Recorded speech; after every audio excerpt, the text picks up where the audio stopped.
Hi guys, and welcome to our call. I'm Ruth Strawn. I'm going to be introducing our guest speaker this evening. I'm very excited to introduce her.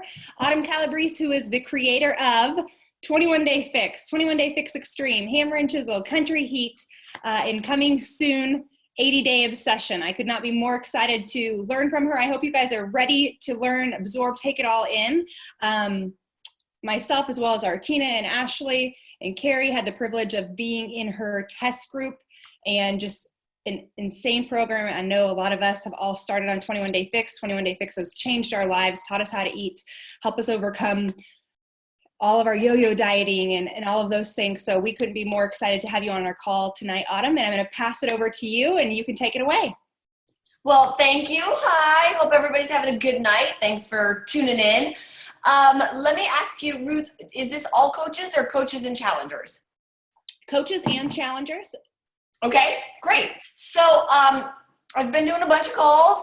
I do all of them different. And what I have found to work the best, because obviously we are at a point where there's so much information out there now about 80 Day Obsession and a little bit of what it is, and the time nutrition, like a component of it, is out with a little obsessed now. So what has been working best is if you guys have questions, and either if Ruth, if you have a list, or if people want to type questions into the chat, it seems to lead us to really good places and sort of cover the questions that everybody is still looking for answers to, instead of sort of me just repeating like, here's the program and here's, so it's up to you. We can do it that way if you want. Otherwise, you tell me what's best for you guys.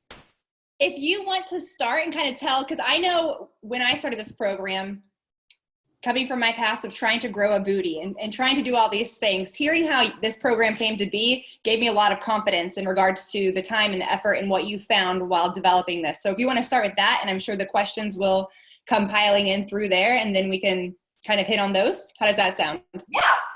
So obviously, I think over the years, people have always heard me talk about like working on growing my glutes, which in my family, they all laugh at because we are a family known for our booties. But the funny thing is when I started competing, I actually kind of lost mine. The second I cleaned like my nutrition up, because I was a dancer my whole life. So I could eat a little bit different, like I could eat a little bit more dirty, but I was dancing so often that like I stayed pretty lean.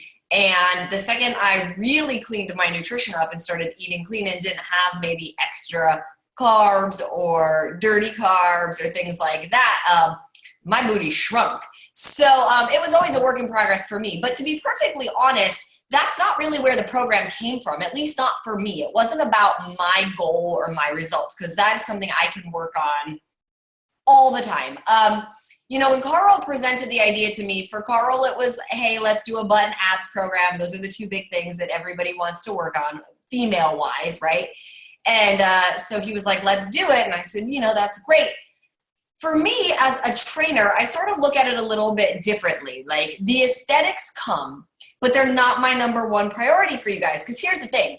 You can get a great body from doing a number of different things and that sort of thing. But for me, when you say glutes and you say core work, what that tells me as a trainer is these are two major muscle groups that are no longer functioning the way they're supposed to.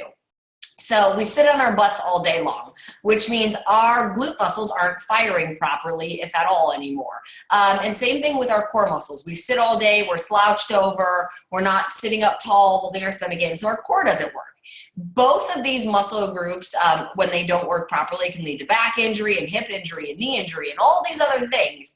And they're like foundational muscles in how your body moves. Your glutes literally propel you forward through life. They're what help you walk. They're what help you run, climb stairs, sit down, stand up, you name it. Your core supports you in every little thing you do, whether you realize it or not.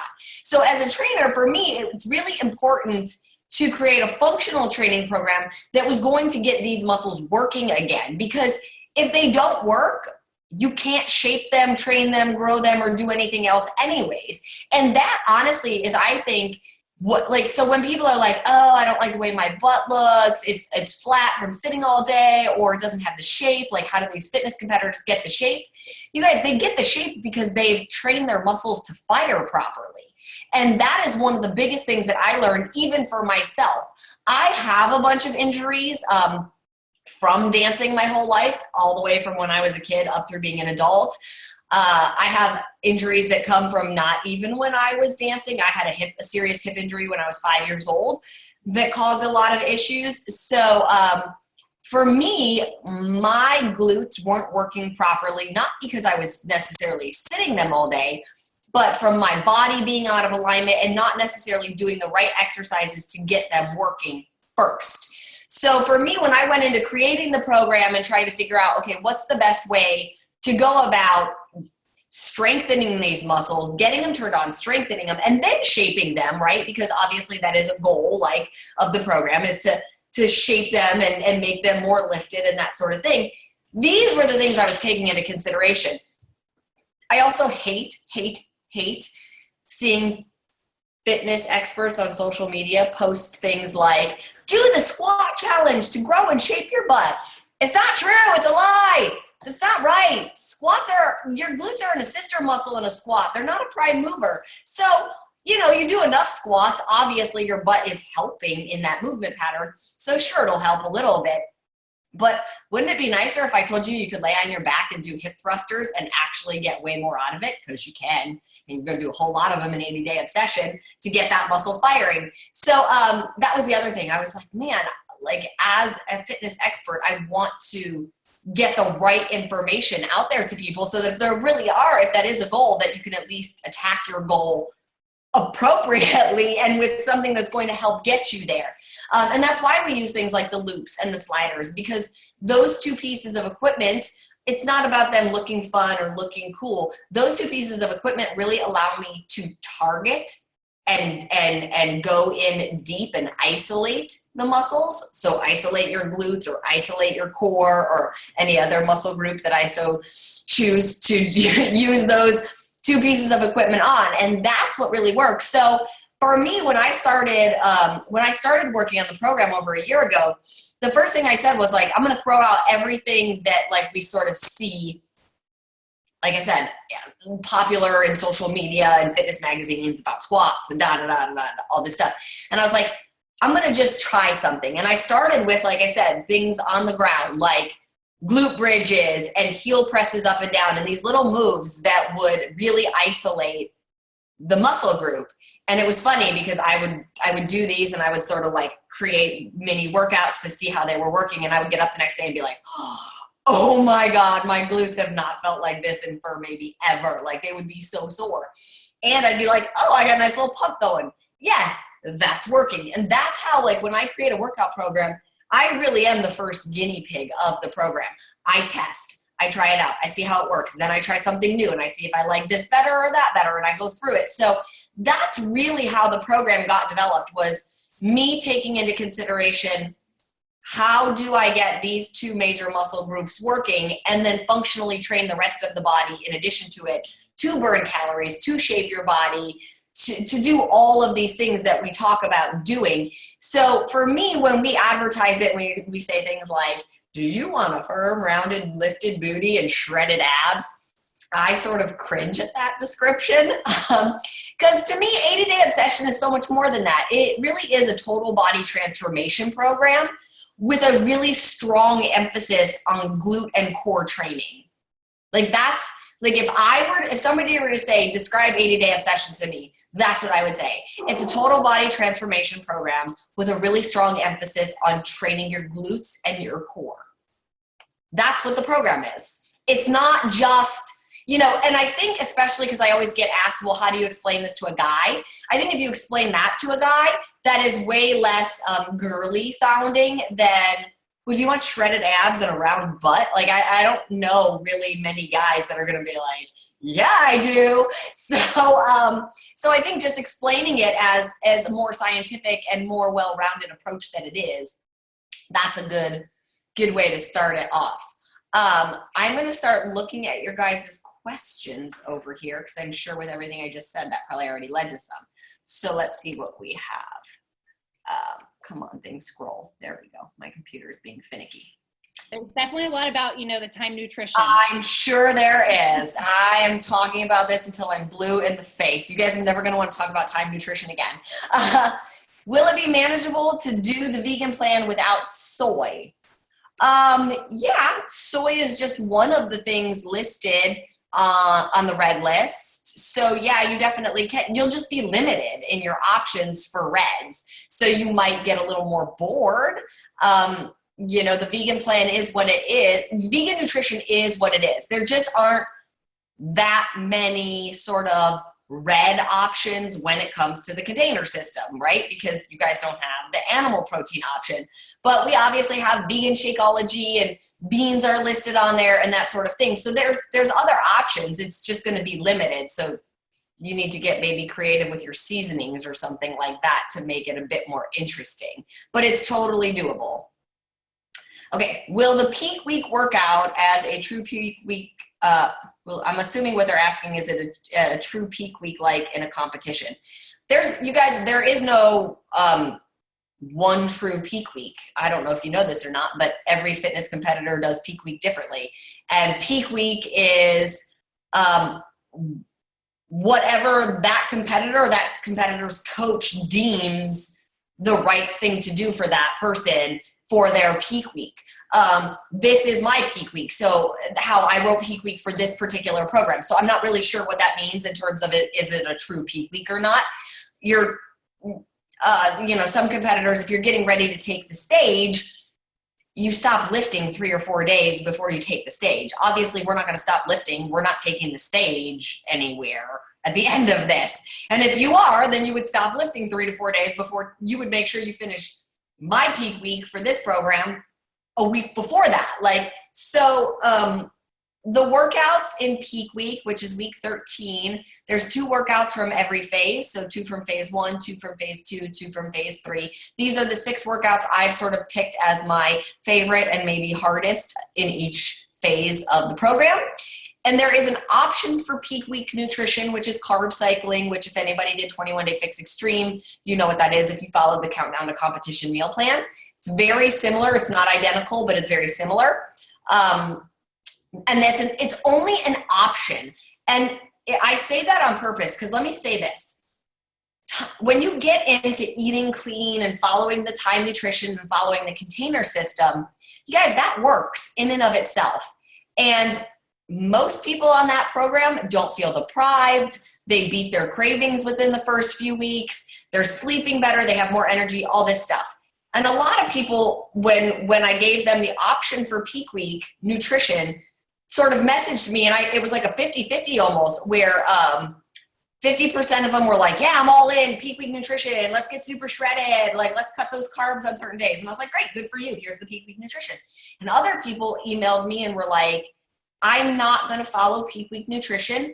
This has worked for me. It's changed my lifestyle. I feel great. My results are amazing. It's not broke, so there's no need for me to change it to something else that's a little bit more restrictive. And I was like, hell yeah to you too. Good for you for knowing where you're at. And that's the thing, is it's just there if you want it. It's not a necessity to finish off the week with that particular peak week nutrition.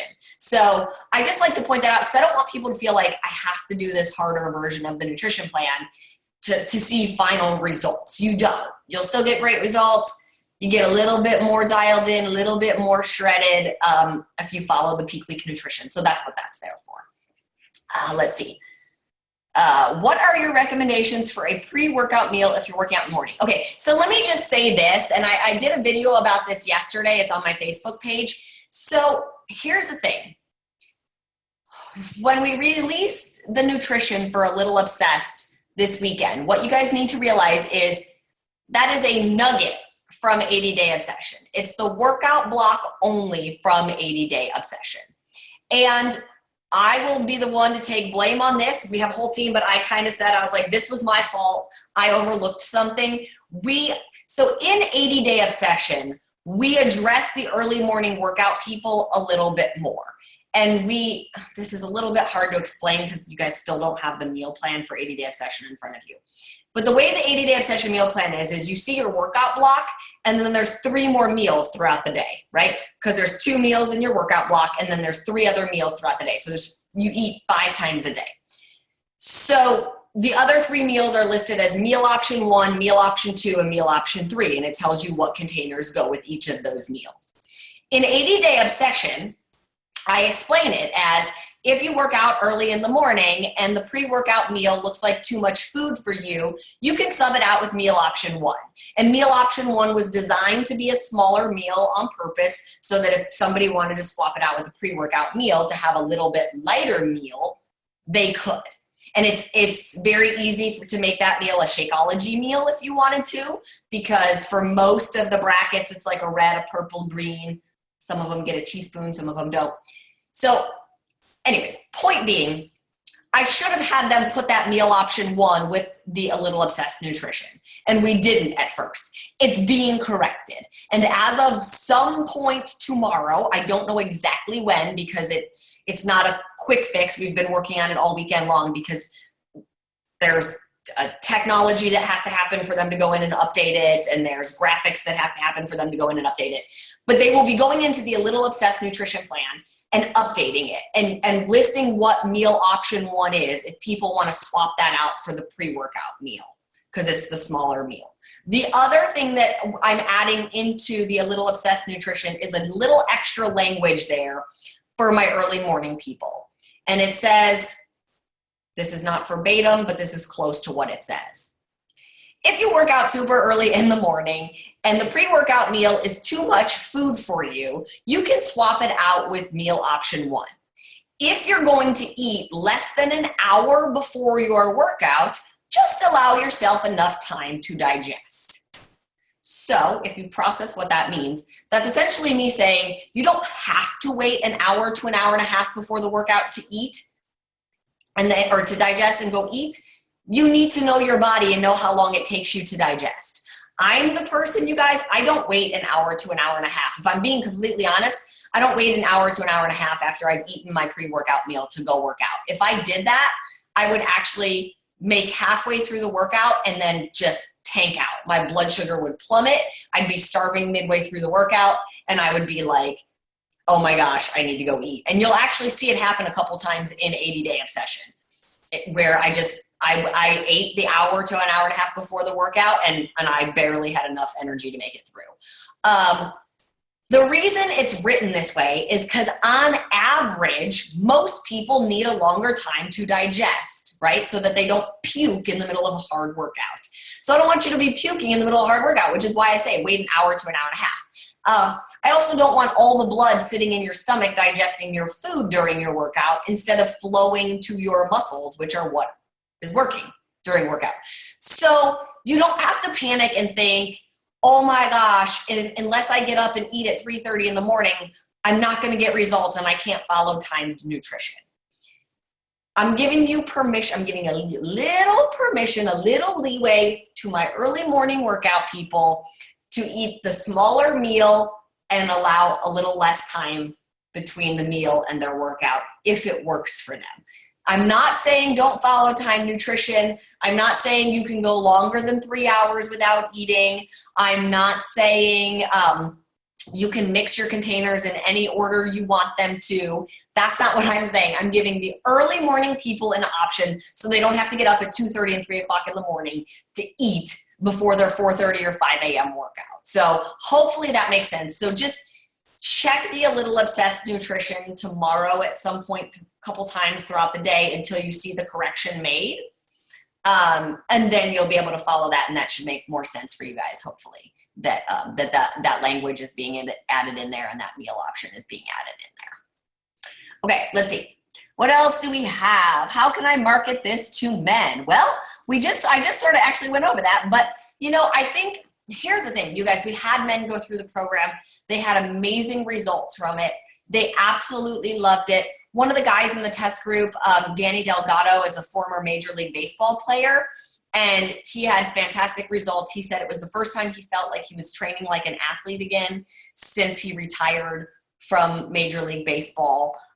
So that alone should speak to will guys like it? Again, it's a total body transformation program. And if you say that, like, that is way more enticing to a guy than it's a butt and abs program. I wouldn't reference it as a butt and abs. I would say total body transformation, strong emphasis on training your glutes and your core, because those are foundational muscles for how we move. You want to run faster, like, you need strong glutes. You want to jump higher, you need strong glutes. Like, if you're talking to a guy, maybe he likes to play basketball a couple times a week with his friends, or he plays football or something like that, like, you're going to have to get into the guy mentality a little bit and find out sort of what other physical activities they like, and then explain why having strong glutes and a strong core are going to help make them better at that activity. Like, that's a good way, I think, to talk to them about it. And same thing with nutrition. We all need to eat. We all need to fuel our bodies to be the healthiest, best version of us. Guys want a nice body too, obviously. Like, it's not like they don't want to have a six-pack, or they don't want to have a nice upper body. The program has a ton of upper body work in it, even though it's a butt and abs program. You'll be shocked at how much stronger your upper body gets, because we hold plank for days in this program, and we do all the push-ups all the time.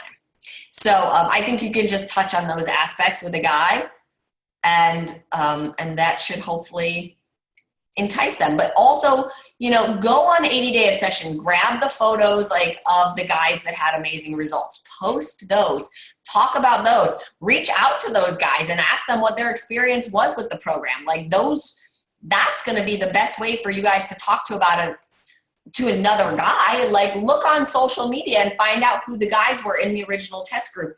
If you're a male coach, jump into this test group, right? The 80-day obsession test group. And if you're a coach, females, like I said, once we start our test group, there's going to be plenty of guys in there. Share their progress with other people so that they can see it's not just for girls. Okay, what else do we have? How hard is the program? Here's the thing, you guys. Programs, it's an intermediate to an advanced program. That being said, it can be as hard or as easy as you make it. It should always be hard.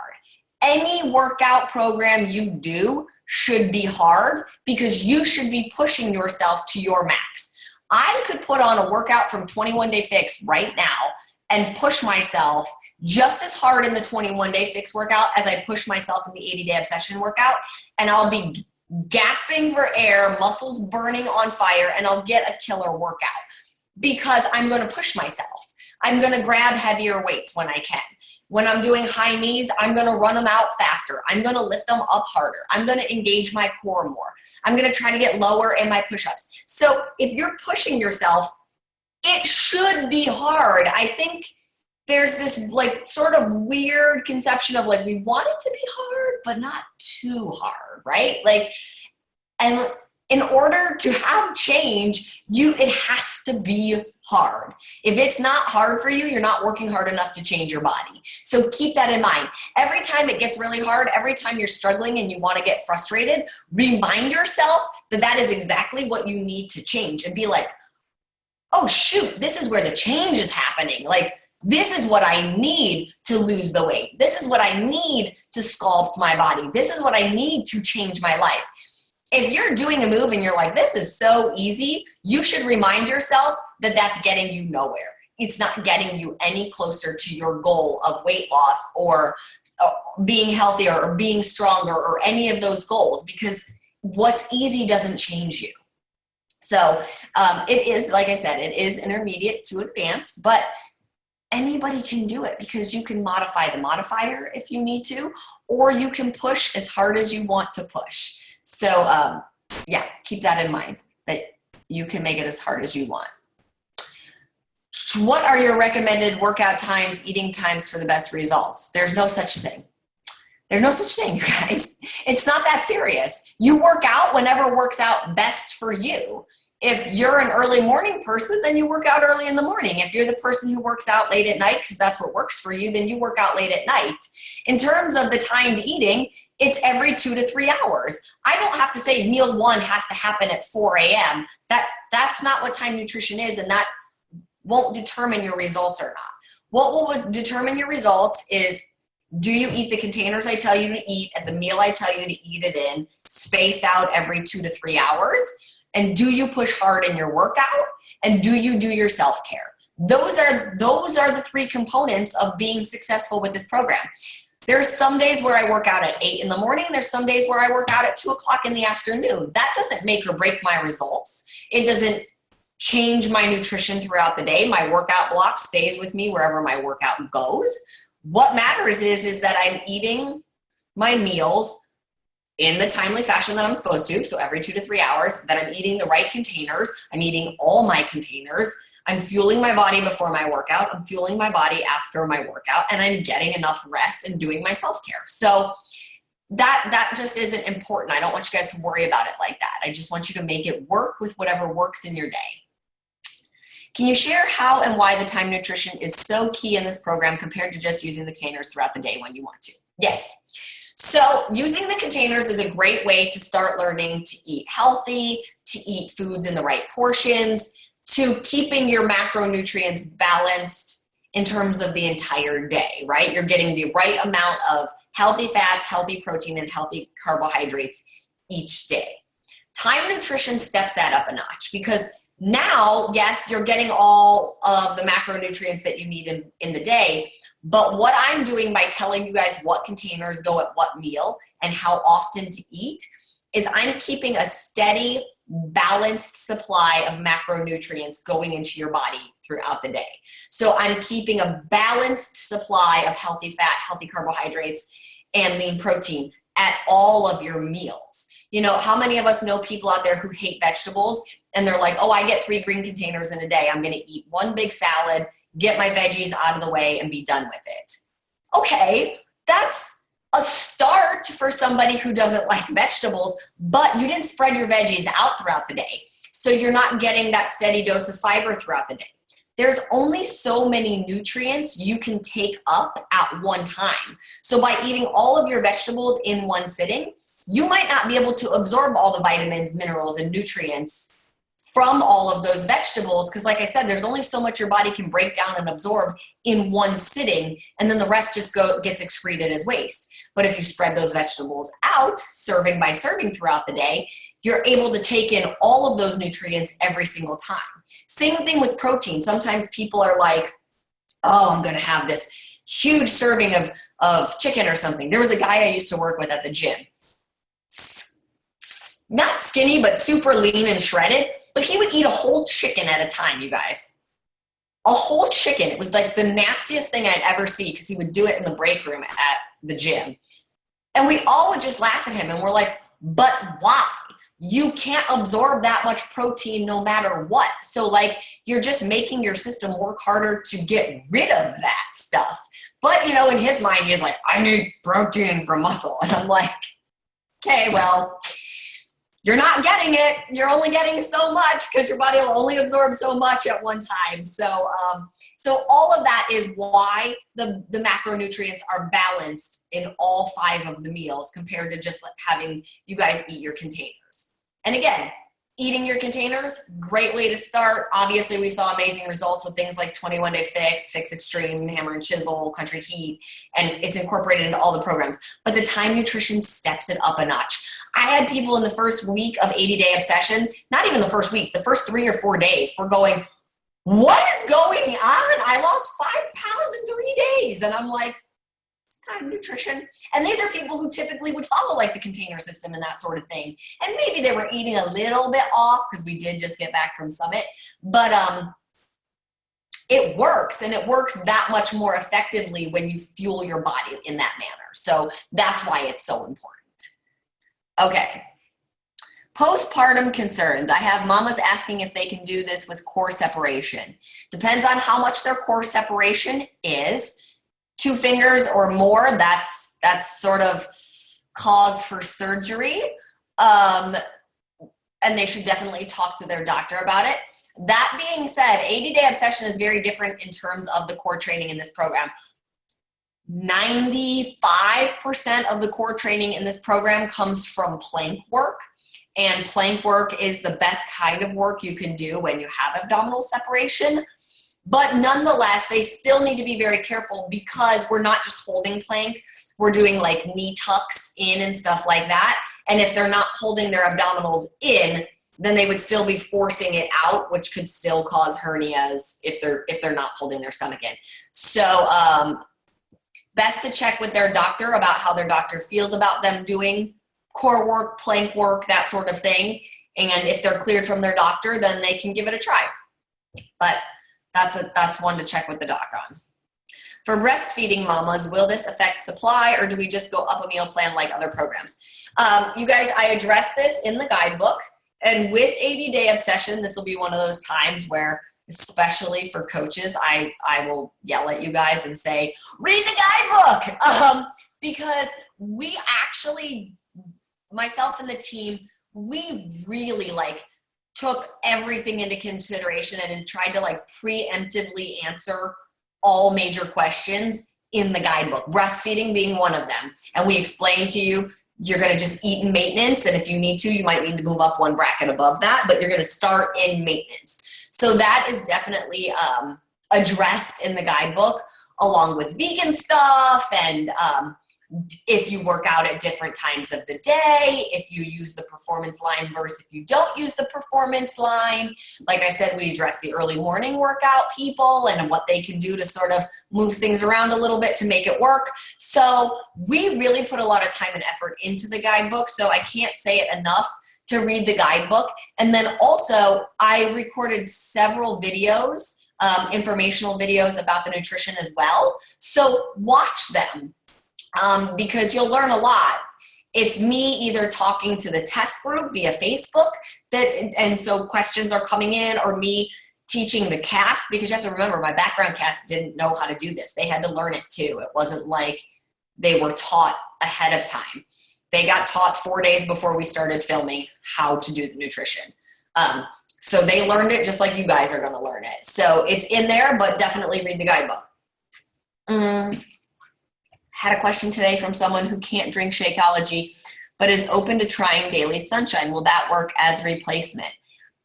The only thing you have to be careful is Daily Sunshine and Shakeology have different container equivalents.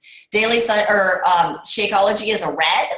Daily Sunshine is half a red, half a purple, half a green. So you need to be aware of that, and then they're going to have to adjust containers accordingly. So if they had a Daily Sunshine, they still need another half of a red, so maybe they want to mix it with half a red of Greek yogurt. They need another half of a purple, so maybe they want to put a couple strawberries in there. They need another half of a green, so maybe they want to put a scoop of power greens in there. Now you've got a complete red, yellow, green, red, purple, green. Sorry, red, purple, green is what I meant to say. In which case, then that works. But just be aware that they're not the exact same container equivalents. Okay, let's see, what else do we have? Scroll for me. How would you customize some moves for people who have rib issues that prevent them from doing crunches and most floor ab exercises? Like I said, there's very minimal of those. Most things are in plank.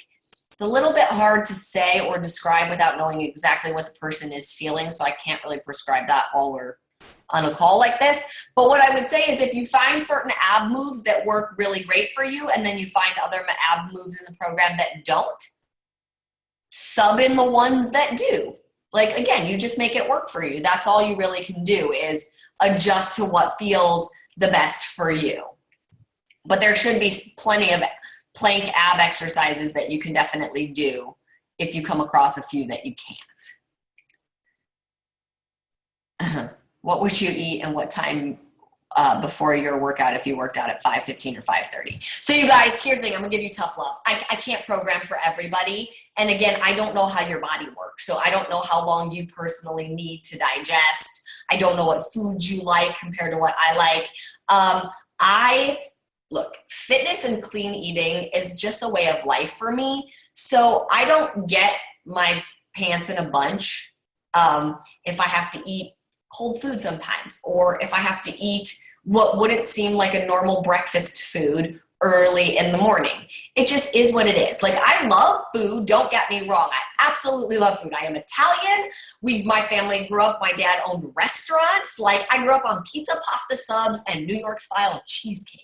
Okay. So like, I like food, but this is a lifestyle that I like. I enjoy it. I enjoy my healthy food. So I just make it work. I know what my body does. This is really important, that people start learning their bodies again. We've become really out of touch with our own bodies, and we don't really know, like, how long does it take me to digest? What foods maybe make my stomach not feel so great? And what foods make me feel better or more energized? Like, I went through a 2-year struggle the last couple of years because I kept having stomach issues. Now, it took me 2 years to figure out what it was, which was awful.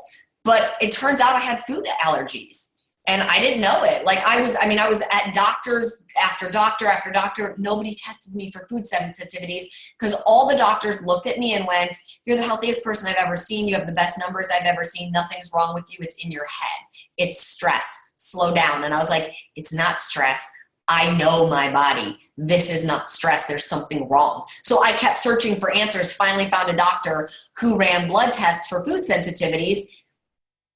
Eggs, peanuts, almonds, flaxseed, couple other random things. Because I would eat eggs every single day, sometimes twice a day. They're like my favorite breakfast food in the whole wide world. I haven't had them in 8 months. I can't have them. They cause severe inflammation in my body. Okay, do you understand how hard it was to figure out what the frig to eat for breakfast for protein when you can't eat the one food you've eaten for 8 years? It was like, I was a mess. I was like, all right, chicken, I guess. It's so weird at 5:30 in the morning, but so that's my point, is you just do it. Like, you find things and adjust. I ate peanut butter every single day. It's my favorite thing ever. I switched over to sun butter and cashew butter. It's not the same, by the way. It just isn't. I ate peanut butter, though, the other day for the first time in like 8 months. Wrecked me in 20 minutes. I was like, doubled over in abdominal pain. I was like, no, body still hates it. Can't have it. Okay.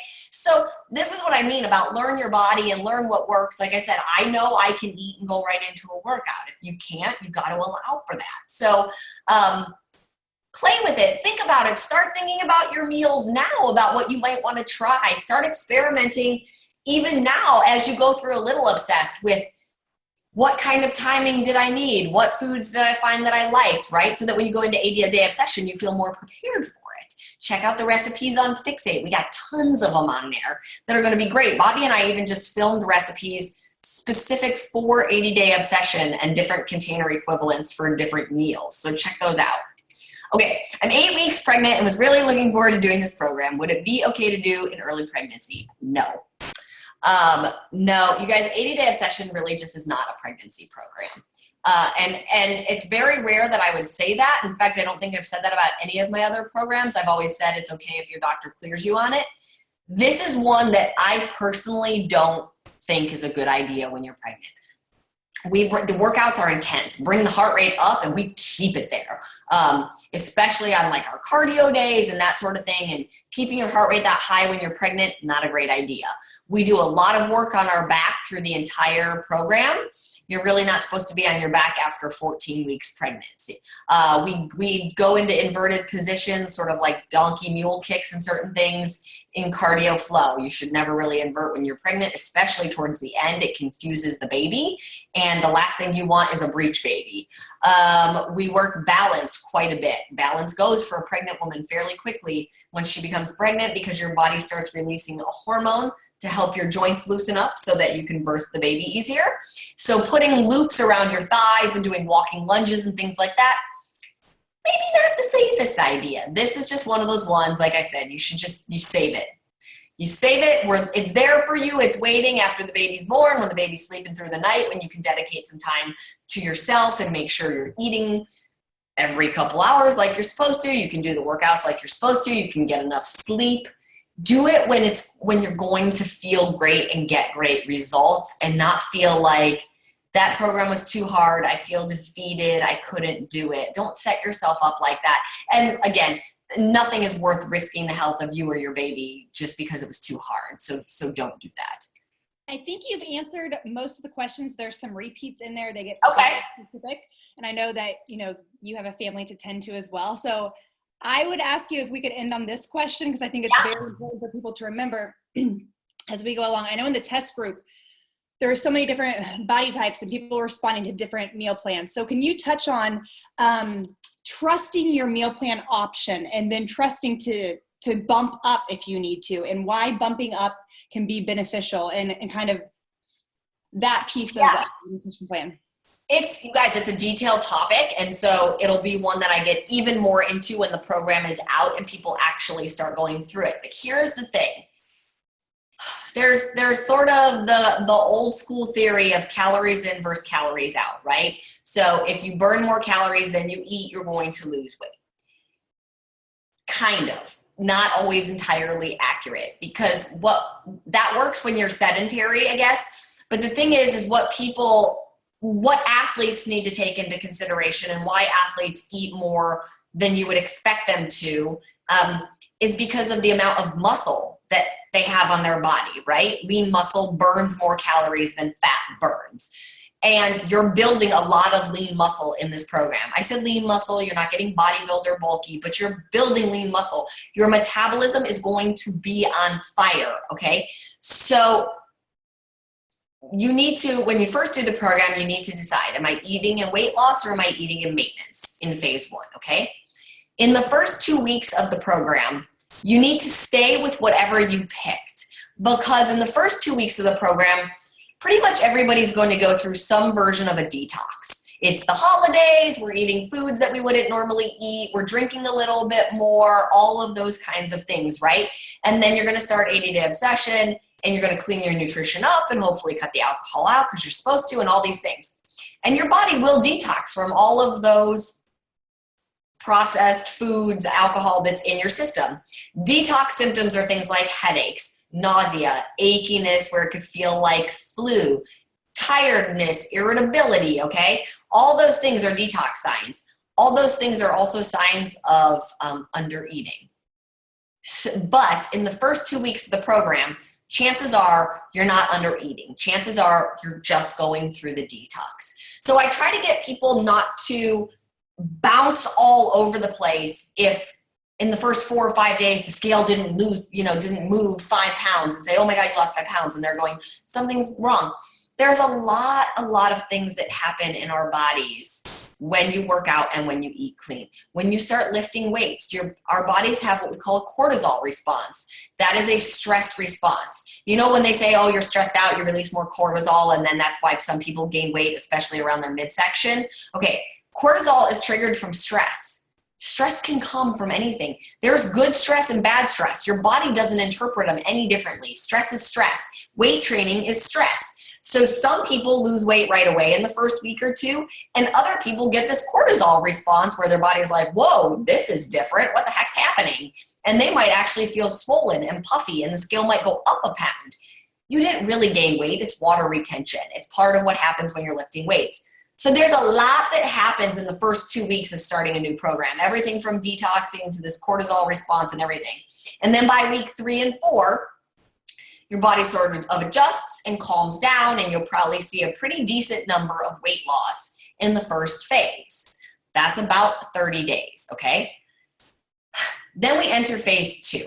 So let's say you lose 10 pounds in phase 1, and you're like, yes, I lost 10 pounds. That means, I'm going to lose 10 pounds in phase 2 and phase 3 too. That's what everybody thinks. Guys, that's not how it works. Your body has an ebb and a flow to how it loses weight. And here's where everybody gets discouraged and where we lose people. They lose 10 pounds in the first 30 days, and they expect the same thing to happen again in the next month. And when it doesn't, they think that the program no longer works, that they're not working hard enough, that they did something wrong, and they quit. There's so much awesomeness, beauty, magic that's happening in phase 2. It just might not happen on the scale. Okay, and so you're going to have to not just use the scale as your only marker of if you're making progress or not. You're building strength. Like I said, you're building lean muscle. So pay attention to what your photos look like. Take photos each week. Pay attention to your measurements. You want to do those once a month. Pay attention to how your clothes fit, because I can't tell you how many people were like, well, the scale says the same thing, but my waist is 3 inches smaller. Or scale says the same thing, but these pants I couldn't button 2 weeks ago fit fine now. Okay, well, what do you want to trust? The fact that you can now button the pants, or the fact that the scale says the same thing? Muscle, everybody says muscle weighs more than fat. Muscle does not weigh more than fat. 5 pounds of muscle and 5 pounds of fat are the exact same thing. They're both 5 pounds. The difference is muscle is wound tighter. So 5 pounds of muscle in your body takes up way less space than 5 pounds of fat that spreads.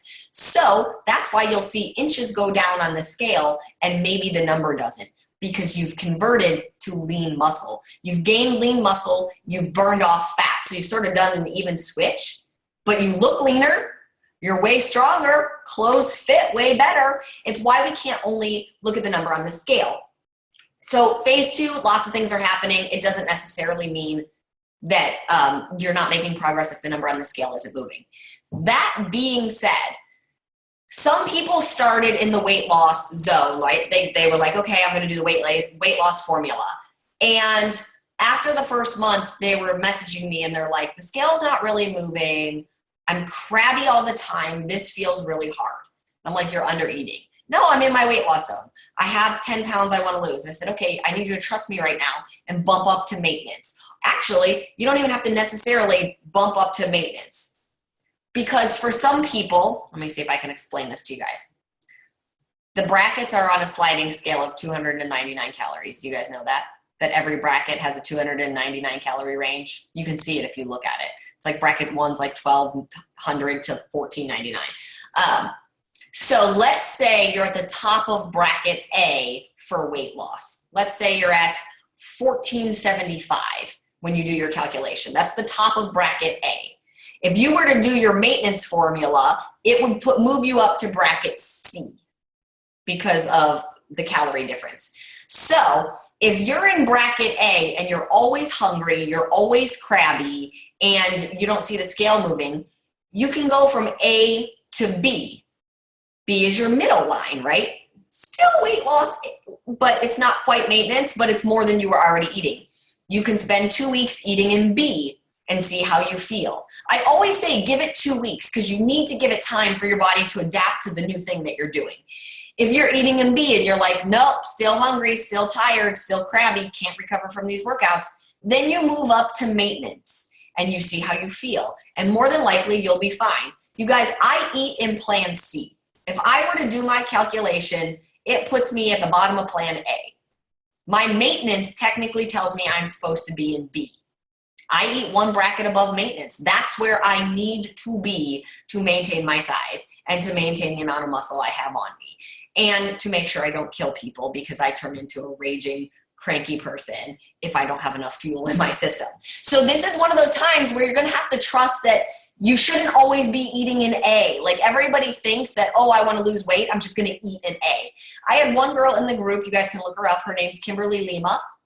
She was, first of all, she was in pretty darn good shape already, and she's 40-something years old, so she's great shape if you look at her before photo. She crushed 80-day obsession. She started in plan C. She was doing well, but she was like, I'm kind of hungry all the time. We moved her up to plan D. Weight started falling off of her. Not that there was that much to fall off, but weight started falling off of her. She's shredding out. She messages me in the beginning of phase 3 and says, I'm going to try eating in plan E. Do you think that's crazy? I said, no, go for it. You guys, she eats in the very top plan of the program. She is shredded. She's just tall, and she happens to have the body type that puts on a lot of muscle. And here's the other thing you have to keep in mind. You will eventually get to an ideal weight for your body. You can't always expect to keep seeing the scale move, because then after she was eating an E, she emails me a few weeks later and she goes, well, the scale's not moving anymore. Should I drop back down? And I said, well, what do you mean the scale's not moving anymore? And she goes, I'm not losing any more weight. And I just had to laugh. I mean, very lovely, but I had to laugh. I said, Kim, where are you trying to lose weight from? There's nothing else to lose. Like, you're there. You're there. You guys, we have such this body dysmorphia of like, the number on the scale has to say a certain thing. And I just said to her very honestly, I said, the only way the number on the scale is going to move is if you want to lose muscle, which means you got to stop lifting as heavy, start doing more cardio, and don't eat as much. And I was like, but you're not going to maintain this look that you have right now. And she was like, oh, I guess I'm just used to always waiting to see the scale move. Can't always wait to see the scale move. Other things are happening. So be aware that you just might be at your ideal weight. Like if you look at Ruth, I would hope you're not looking for the scale to move anywhere. Your body looks phenomenal. There's no weight to lose, right? That doesn't mean that you can't do the program, you can't make progress, or you can't see visual changes. It just means there's not going to be more fat coming off. The number on the scale is not going to come down. So I think that that's really important for everybody to keep those things in mind when it comes to nutrition and how we judge ourselves. Thank you so much. That was awesome, and a perfect note to end on of do not trust the scale. And it's funny because I weigh the same thing now that I weighed when I originally started to lose weight. Same thing. My pants are 2 or 3 sizes smaller, so it does not matter. That scale does not matter. So thank you so much, Autumn. We are pumped to do your program. Thank you for being here and taking time out of your night. And we'll see you online when we're rocking our results out. Thank you, guys. Happy holidays. Have a great night, and I'll see you all soon. Bye.